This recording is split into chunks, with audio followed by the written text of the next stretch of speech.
Valsad income tax office દ્વારા એક pad માં કે નામથી વલસાડ સ્થિત કલ્યાણબાગ ખાતે Ashok N Bhalekar joint income tax commissioner Valsad દ્વારા વૃક્ષારોપણનો કાર્યક્રમ રાખવામાં આવ્યો। આ કાર્યક્રમમાં ઓફિસના બધા અધિકારી અને કર્મચારીઓએ ભાગ લીધો।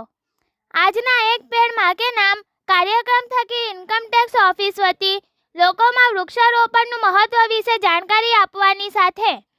વૃક્ષારોપણ કરવા પ્રોત્સાહિત કરવાના ભાગરૂપે આજે વલસાડ કલ્યાણબાગ ખાતે વૃક્ષારોપણ જોઈન્ટ કમિશનર શ્રી અશોક ભાલેકર,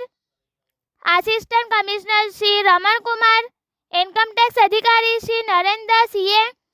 ના હસ્તે વૃક્ષારોપણ કરવામાં આવ્યું, જેમાં અધિકારીઓ શ્રી દીપેશ પમારા, શ્રી નરેન્દ્ર સીએ ના હસ્તે વૃક્ષારોપણ કરવામાં આવ્યું, જેમાં અધિકારીઓ શ્રી દીપેશ મપારા, શ્રી રાકેશ મહેરા, શ્રી રાહુલ, શ્રી ભરત બોરેચા, શ્રી શિવરામ, શ્રી મોહન ગુલેચા, શ્રી આદિત્ય, શ્રી રાકેશ પટેલ, શ્રી પંકજ ઝા, શ્રી શિવરાજ મીના, ગૌરવ શર્મા તથા કર્મચારીઓએ ભાગ લીધો હતો।